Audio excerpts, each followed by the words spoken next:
terrible situation to where we're talking about reopening today. Even New York City, where we're planning to reopen June 8th. And that was just 50 days. The whole closure period has been about 93 days. Yes, it was a disruptive 93 days. I know. But look at what we did in 93 days. We went from the worst situation on the globe to actually reopening. That's where we are. We should be very proud of what we've done. Just don't snatch defeat from the jaws of victory. We're talking about reopening in 1 week in New York City. And now we're seeing these mass gatherings over the past several nights that could, in fact, exacerbate the COVID-19 spread. We spent all this time closed down, locked down, masked, socially distanced, and then you turn on the TV and you see these mass gatherings that could potentially be infecting hundreds and hundreds of people after everything that we have done. We have to take a minute and ask ourselves, what are we doing here? What are we trying to accomplish? We had protests across the state that continued last night. They continued across the nation. Upstate, we worked with the cities very closely. The state police did a great job. We had basically a few scattered arrests upstate New York, but the local governments did a great job. The people did a great job. Law enforcement did a great job. The protesters were responsible.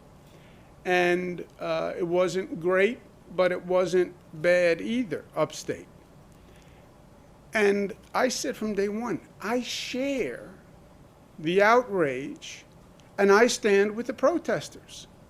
You look at that video of the killing of an unarmed man, Mr. Floyd. It is horrendous. Horrendous.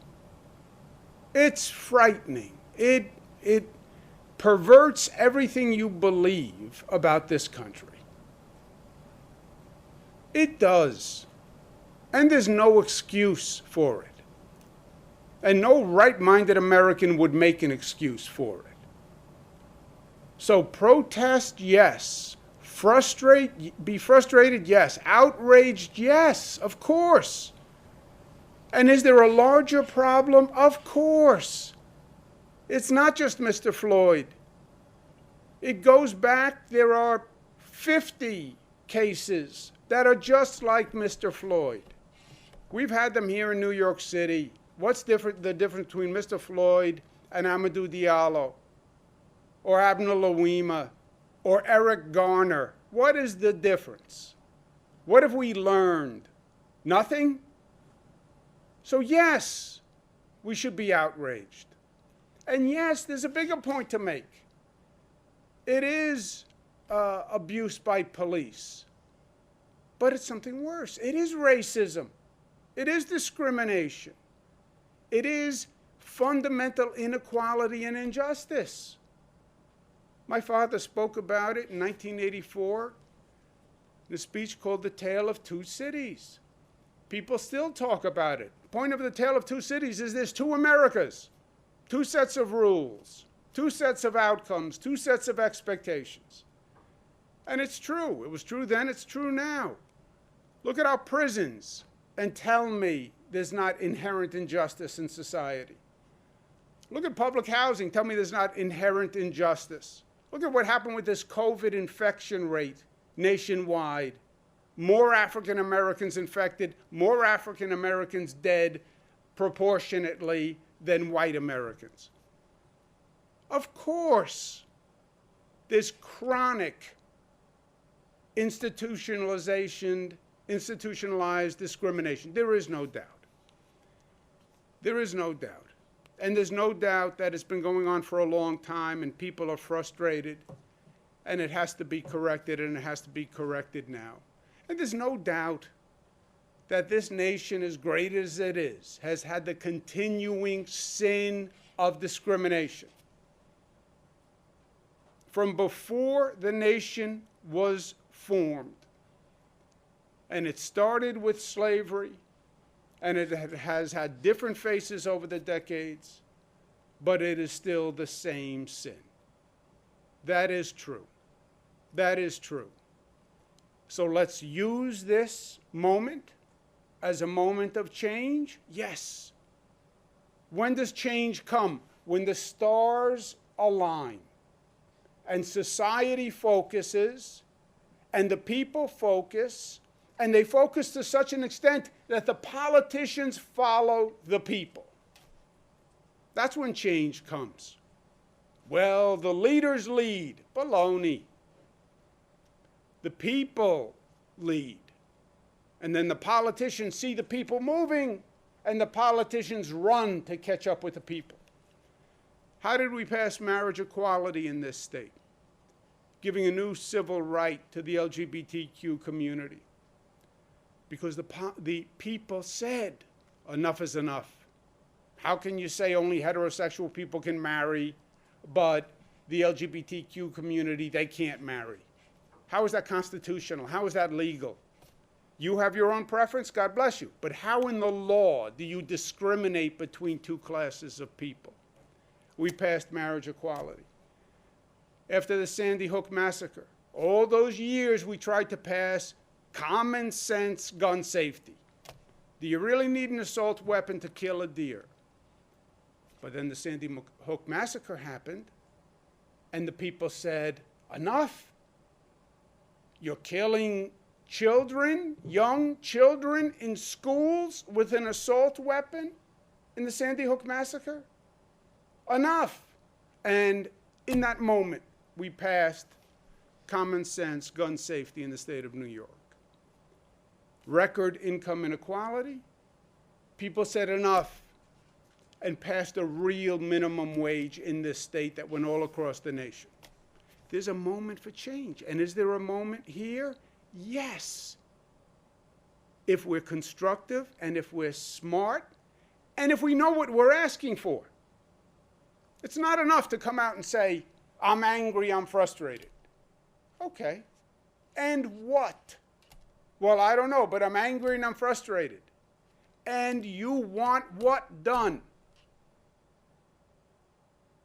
You need the answer. Well, I want common sense gun reform. Okay, what does it look like? Here it is, 3 points. Well, I want to address income inequality. Okay, what do you want? Here's what I want. Minimum wage at $15. Free college tuition. What do you want? You want to make that moment work. Yes, you express the outrage. But then you say, and here's my agenda. Here's what I want. That's what we have to be doing in this moment. And the protesters are making a point, and most of them are making a smart, sensible point. But you have to add the positive reform agenda that every voice calls for so the government, the politicians, know what to do. And there is a positive reform agenda here. There should be a national ban on excessive force by police officers. There should be a national ban on chokeholds. Period. There should be independent investigations of police abuse. When you have the local district attorney doing the investigation, I don't care how good they are. There is the suggestion of a conflict of interest. Why? Because that DA works with that police department every day. And now that prosecutor is going to do the investigation of the police department that they work with every day? Conflict of interest can be real or perceived. How can people believe that the local prosecutor who works with that police department is going to be fair in the investigation? And it shouldn't be state by state. Minnesota Governor Walz put the Attorney General in charge. Good. In this state, I put the Attorney General in charge of investigations where police kill an unarmed person. Good. But it shouldn't be the exception. It should be the rule. There is no self-policing. There's an allegation, independent investigation. Give people comfort that the investigation is real. If a police officer is being investigated, how is their disciplinary records not relevant? Once a police officer is being investigated, if they have disciplinary records that show this was a repeat pattern, how is that not relevant?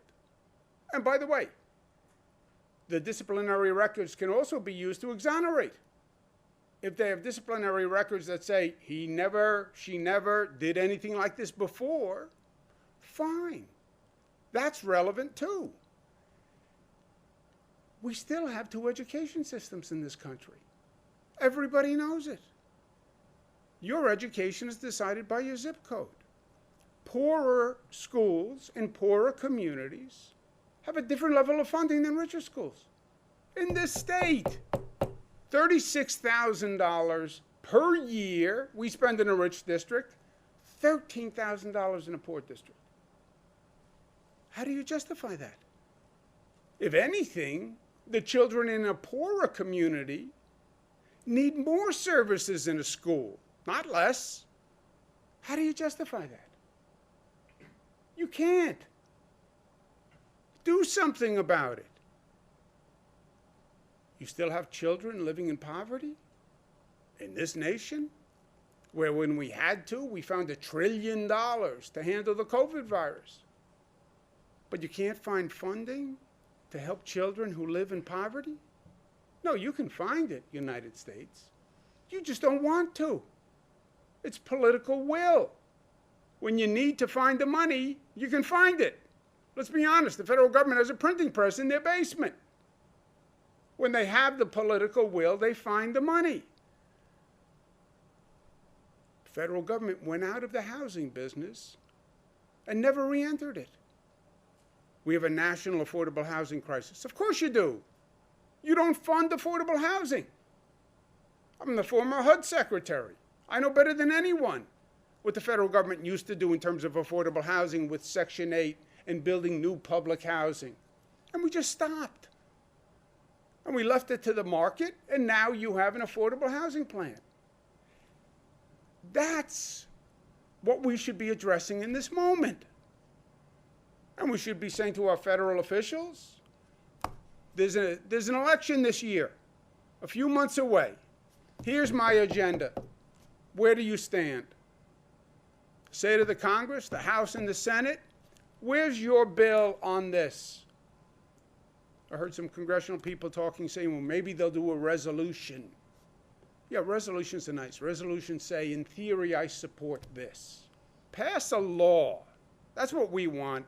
A law that actually changes the reality, where something actually happens. That's government's job, is to actually make change. Make change. You're in a position to make change. Make change. Use this moment to galvanize public support. Use that outrage to actually make a change. And have the intelligence to say what changes you actually want. Otherwise, it's just screaming into the wind if you don't know exactly what changes we need to make. And we have to be smart in this moment. The violence in these protests obscures the righteousness of the message. The people who are exploiting the situation, the looting, that's not protesting. That's not righteous indignation. That's criminality.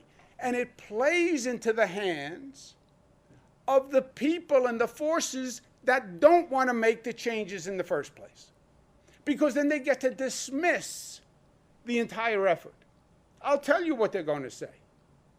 They're going to say the first thing the president said when this happened. They're going to say, these are looters. Remember when the president put out that incendiary tweet? We start shooting when they start looting, or they start looting, we start shooting. That's an old 60s call. The violence, the looting, the criminality plays right into those people who don't want progressive change. And you mark my words, they're going to say today, oh, you see, they're criminals. They're looters. Did you see what they did, breaking the store windows and going in and stealing?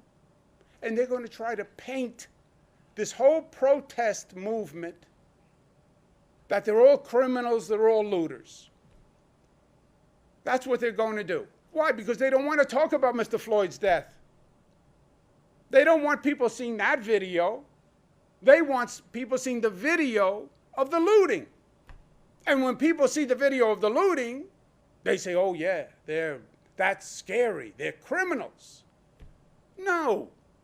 Look at the video of the police officer killing Mr. Floyd. That's the video we want people watching. Now, I don't even believe it's the protesters. I believe there are people who are using this moment and using the protest for their own purpose. There are people who want to sow the seeds of anarchy, who want to disrupt. By the way, there are people who want to steal. And here's a moment that you can use this moment to steal. You can use this moment to spread chaos. I hear the same thing from all the local officials. They have people in their communities who are there to quote-unquote protest. They're not from their community. They don't know where they're from. Extremist groups. Some people are going to blame the left. Some people will blame the right. It'll become politicized. But there's no doubt there are outside groups that come in to disrupt. There is no doubt that there are people who just use this moment to steal. Why, is it a coincidence that they broke into a Rolex watch company? That was a coincidence? High-end stores? Chanel? That was a coincidence? That was random? That was not random. So, can you have a legitimate protest movement hijacked? Yes, you can. Yes, you can.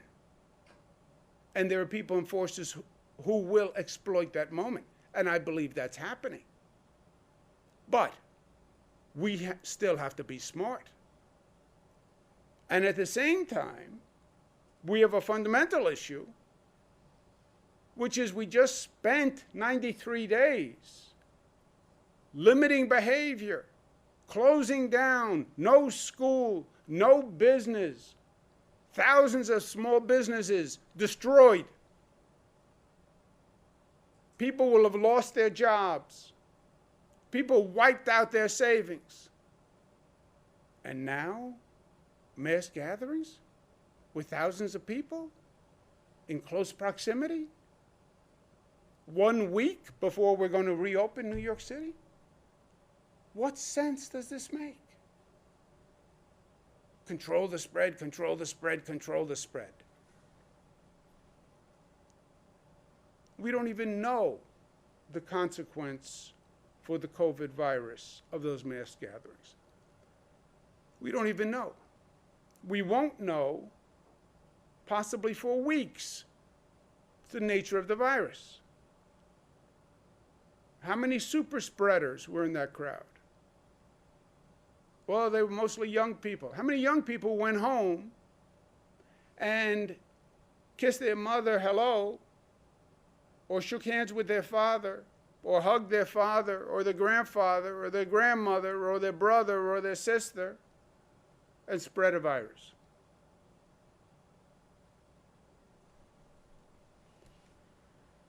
New York City opens next week. It took us 93 days to get here. Is this smart? New York tough. We went from the worst situation to reopening. From the worst situation to 54 deaths in 50 days. We went from the worst situation to reopening in 93 days. We did that because we were New York tough. New York tough was smart. We were smart. We were smart for 93 days. We were united. We were respectful of each other. We were disciplined. Wearing the mask, it's just discipline. It's just discipline. Remembering to put it on, remembering to pick it up, remembering to put it on when you see someone, it's just discipline. But it was also about love. We did it because we love one another. That's what a community is. We love one another. And yes, you can be loving even in New York, even with the New York toughness, even with the New York accent, even with the New York swagger. We're loving. And that's what we've done for 93 days, in a way we've never done it before. Never in my lifetime. Never in my lifetime has this city and this state come together in the way we have. I don't think it ever will again in my lifetime. Now you can say maybe it takes a global pandemic for it to happen. I don't know. I don't know if that's true. And I don't know that the power of what it was like when it came together might not be so beautiful that people want to do it again. Remember when we all acted together during coronavirus and we rallied and we knocked coronavirus on its rear end? Remember when we all wore masks and we all had that hand sanitizer? Remember what we did? Wow. When we come together, we can do anything. And it's true. It's true for a state, it's true for a nation. When you come together and you have one agenda, you can do anything. You want to change society? You want to end the tale of two cities? You want to make it one America? You can do that. Just the way you knocked coronavirus on its rear end. People united can do anything. We showed that. We just showed that the past 93 days. We can end the injustice and the discrimination and the intolerance and the police abuse. We have to be smart. And we have to be smart right now in this state. And we have to be smart tonight in this city. Because this is not advancing a reform agenda.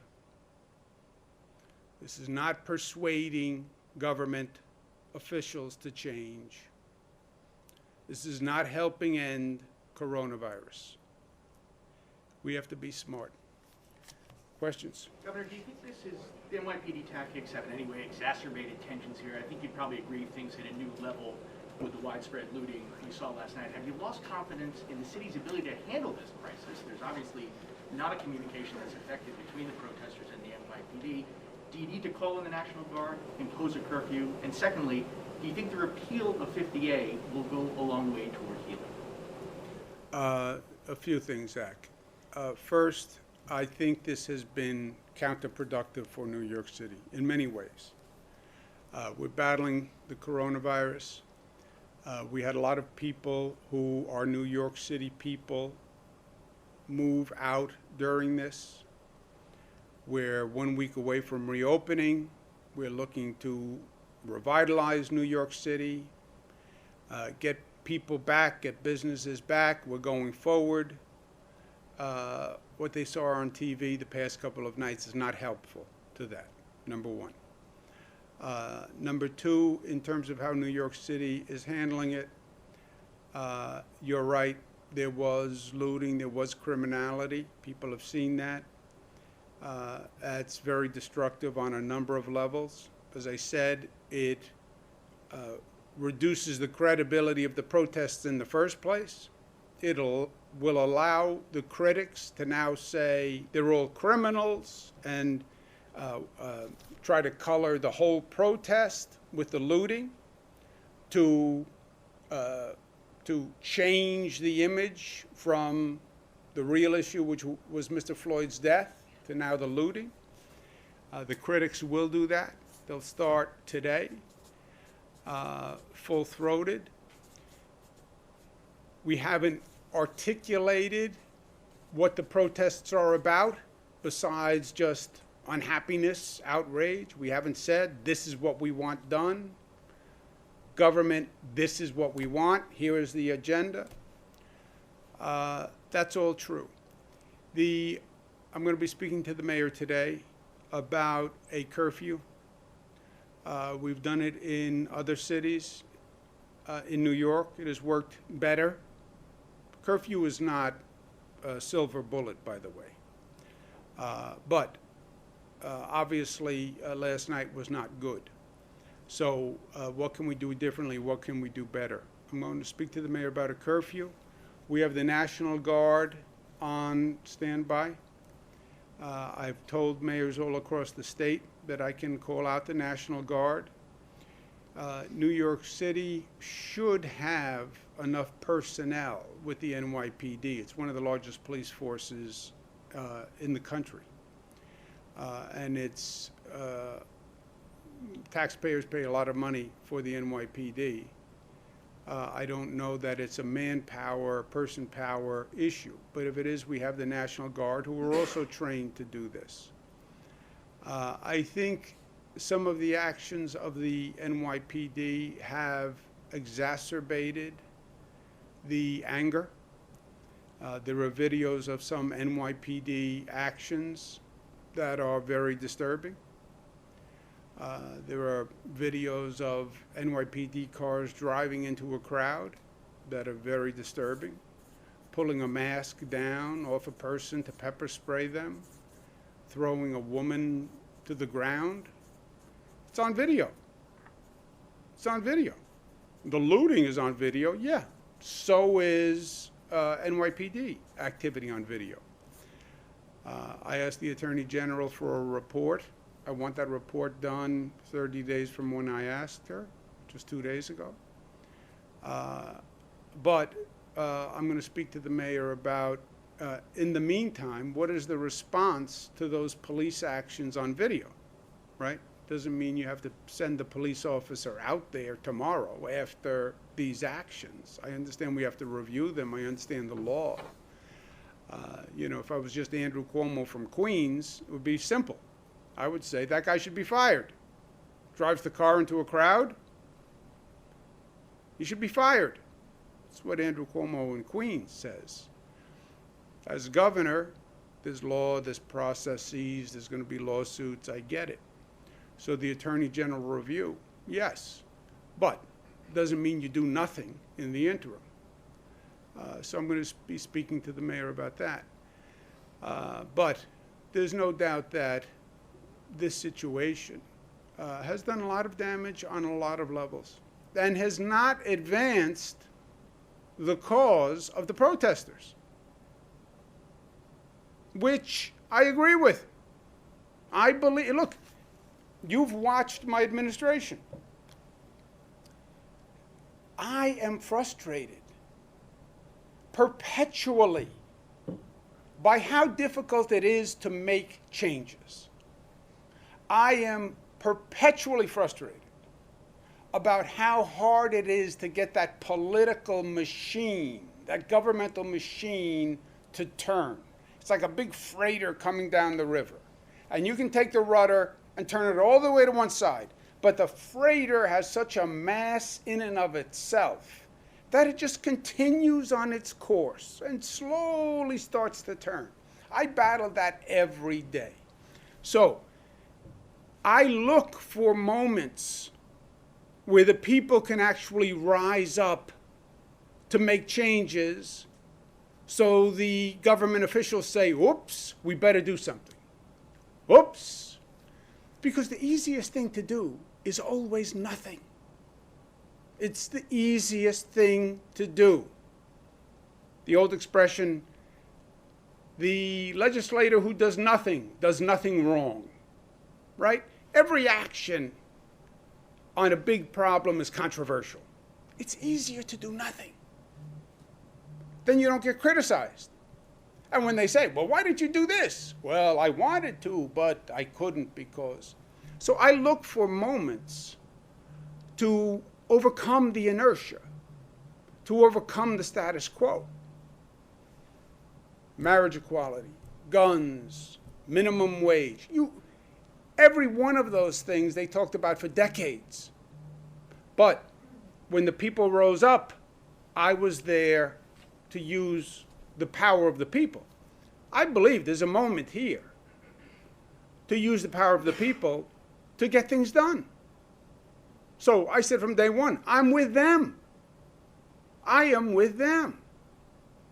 But even that has to be smart, right? You remember how we focused people on passing gun reform and what the bill actually looked like, right? Because the devil's in the details. You have to write a bill. What do you mean gun reform? What is gun reform to you? Okay, we're mad about Mr. Floyd. We should be. And we're mad about the whole litany. We should be. And here's what we want, X, Y, Z. We have not been effective targeting the popular energy. And we should be. So I'm frustrated at that. And then I believe you're going to have people who don't want change. So they're going to look to distract and discredit this moment. And the looting and those things will play right into their hands. Because this will all become about looters now. This will become, they'll try to make it all about criminality. Which I believe was a perversion of the protest. I believe there were outside people who exploited the opportunity of the protest. Because look, all across the state, we had police officers taking a knee in unity with the protesters. By the way, there is no police officer who's going to defend what happened to Mr. Floyd. They're not.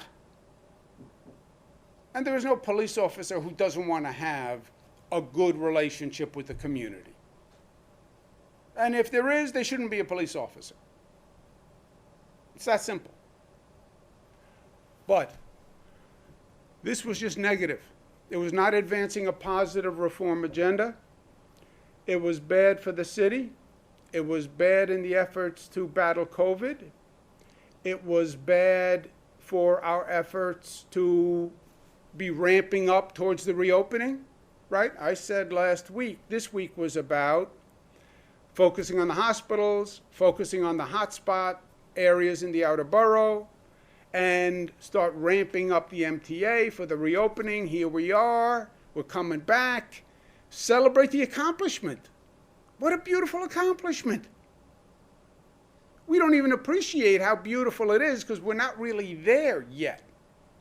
But when you get on the other side of this, when you start to reopen next week and you look back, we handled the global pandemic in one of the most dense cities that had the highest number of infections, 100 days.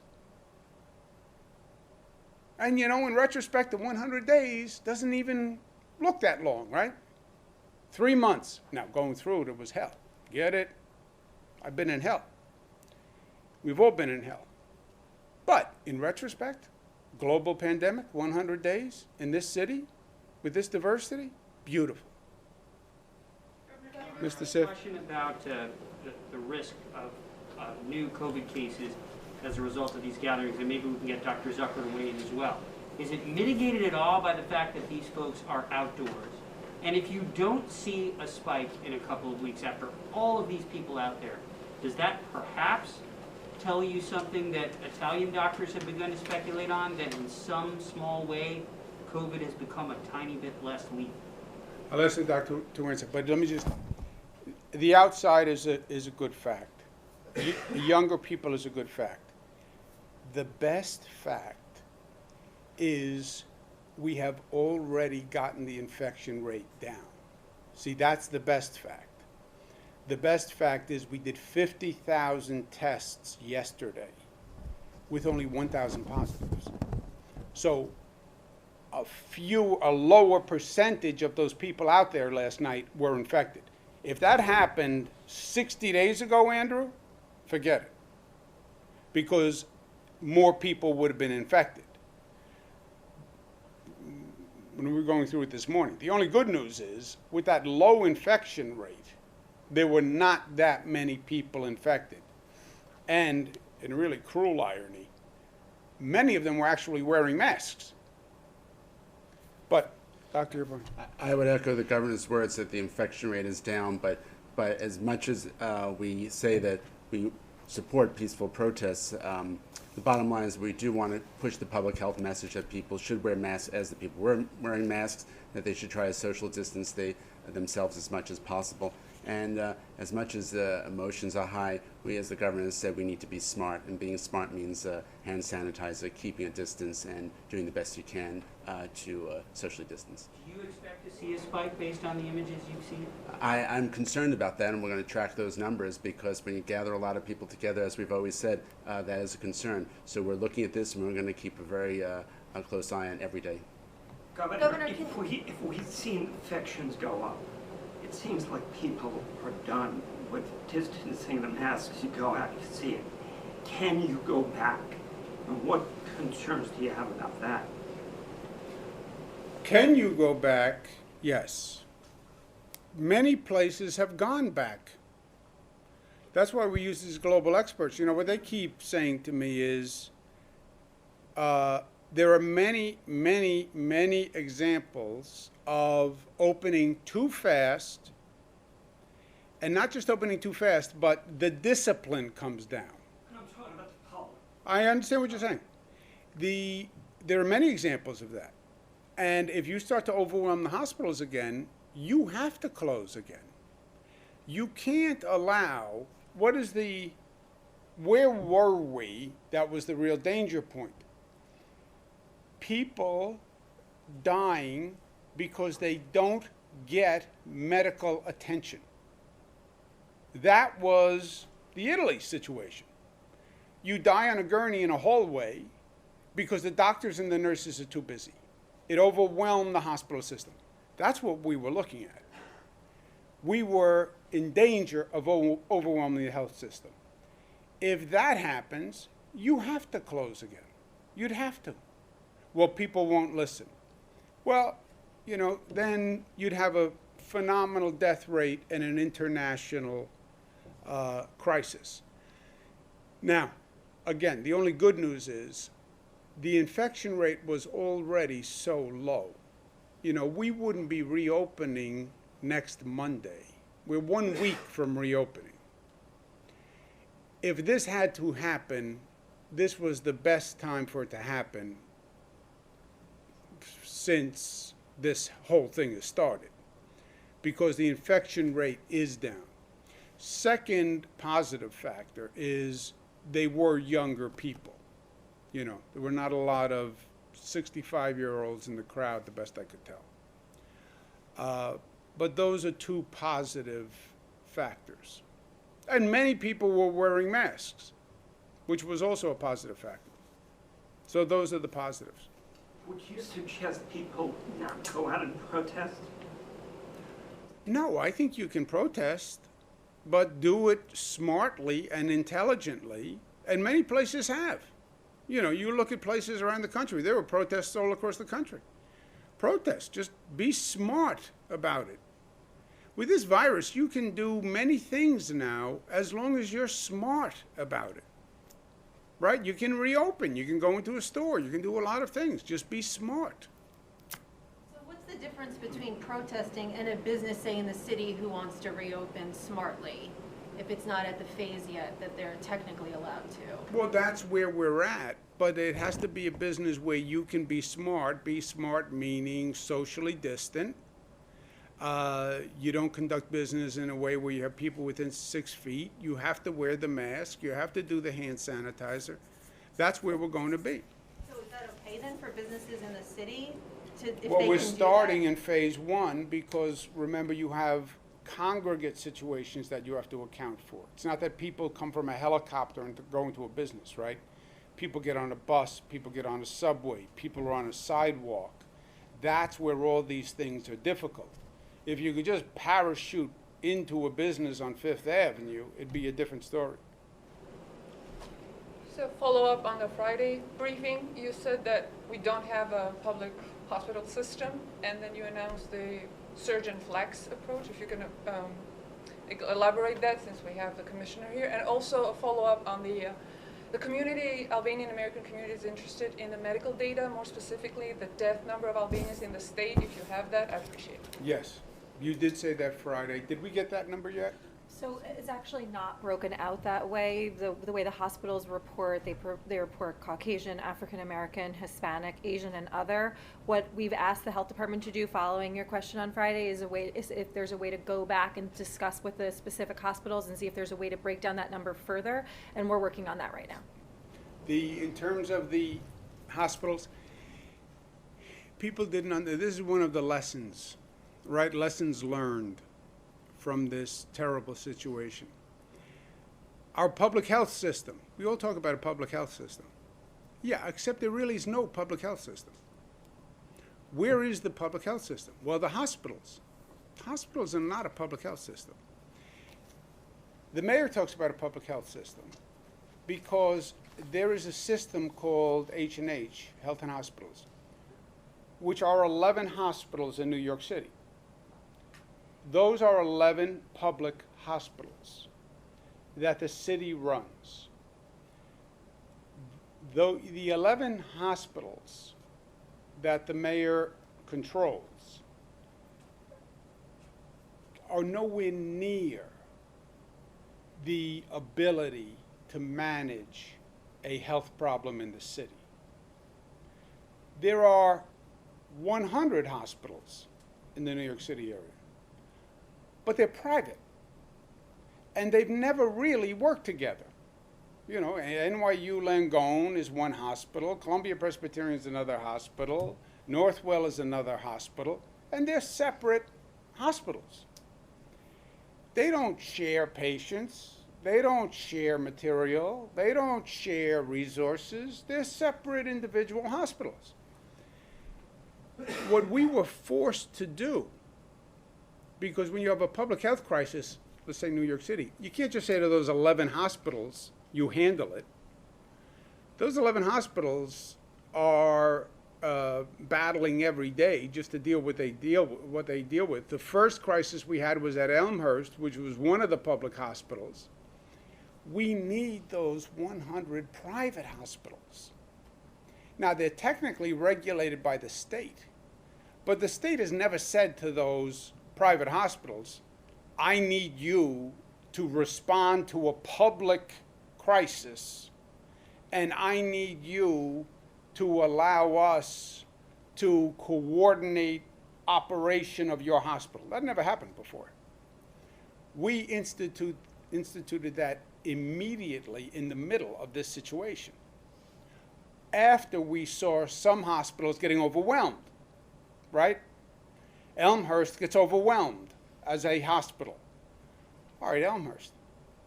First, there are 10 other public hospitals. How do we distribute patients among those 10 publics? And if the publics can't handle it, because there's only 11, then we have to figure out how to get these 100 privates to actually operate as a system. That's what we call surge and flex. First, I said to all of them, you all have to increase your capacity 50%.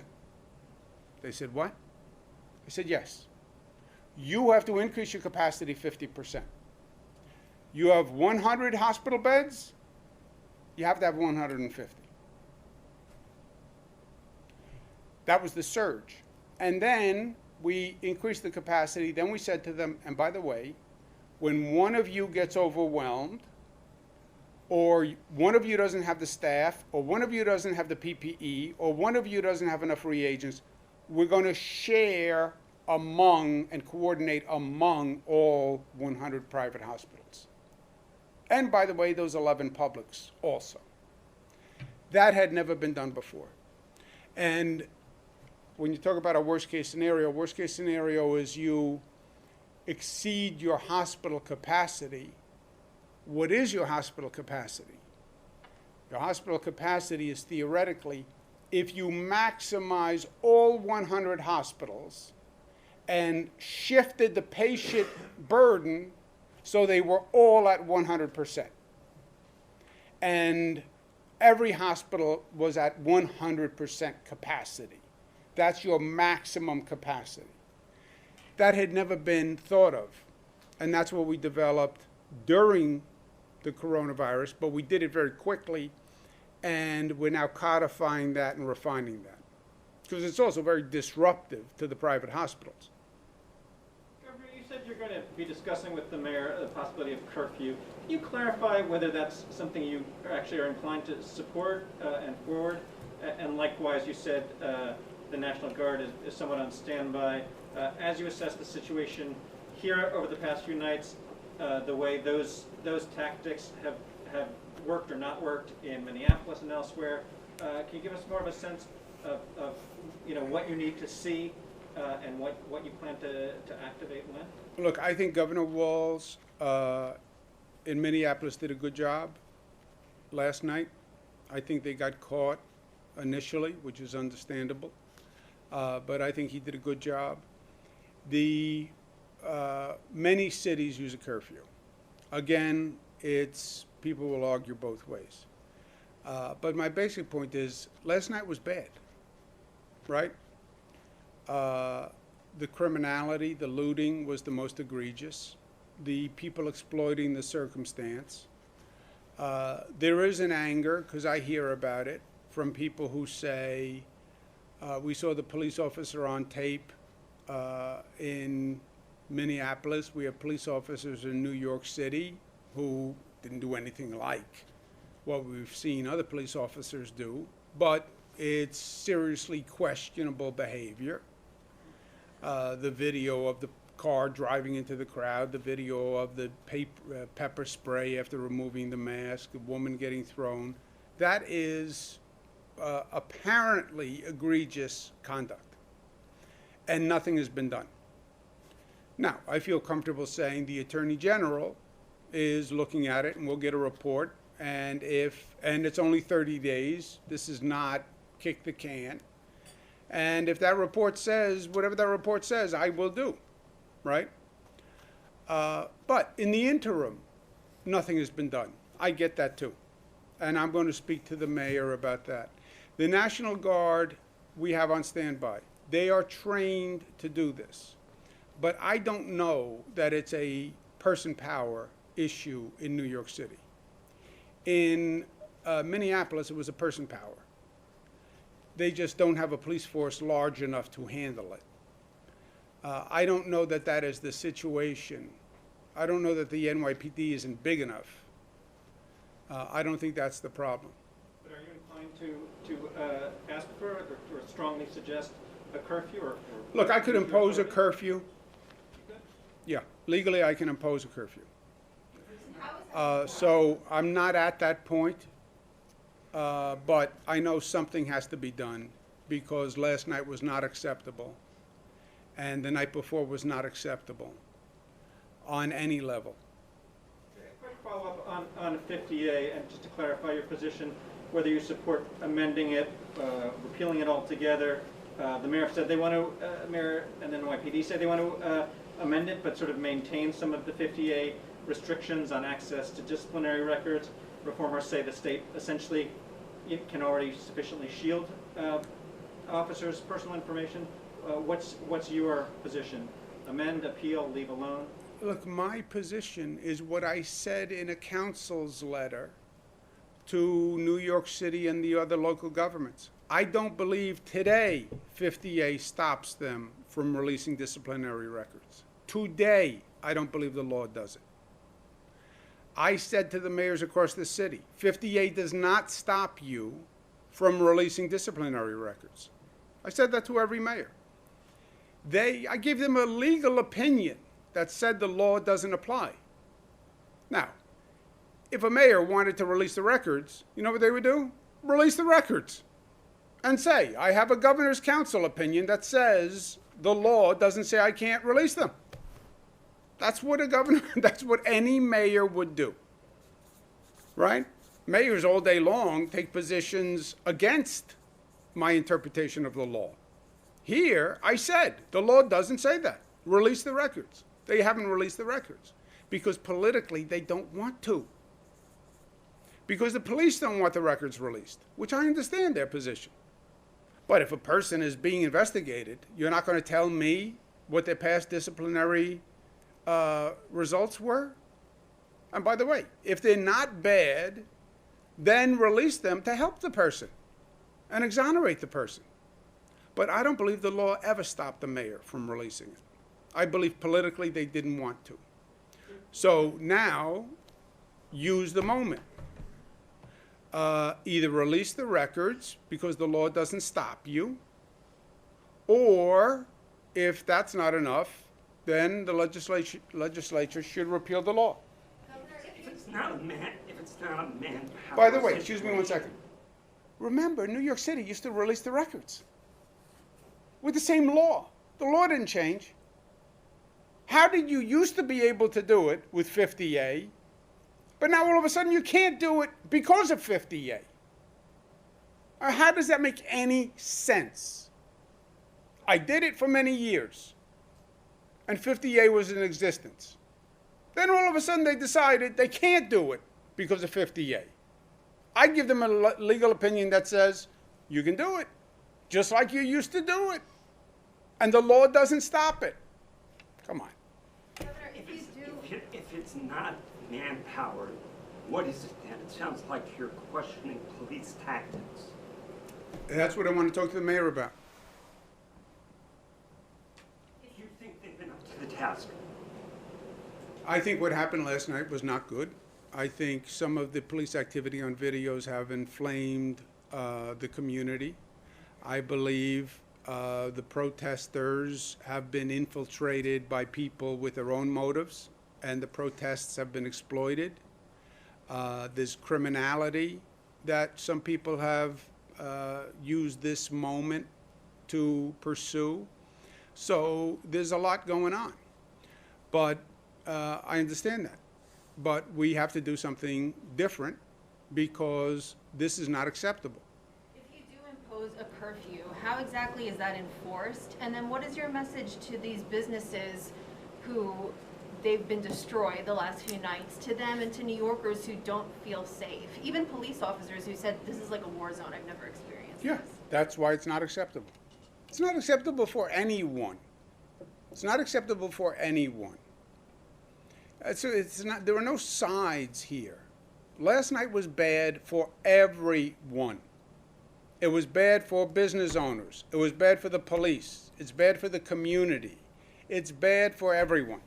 And it accomplishes nothing because we're losing the moment. And we're not even making the political point that the protesters want to make, which is a good point. Tale of two cities. My father said in 1984. This is 2020. Thank you very much, guys. Said that the governor should send the military to put down the protest. Do you have a reaction to that? I don't know exactly what he said because I'm here, so let me find out exactly what he said. But I've made it clear in this state, any resources that any city needs, we will provide. And we have been. State police have done an extraordinary job working with the local police departments. And we have 13,000 National Guard who we can use at any moment. Thank you, guys.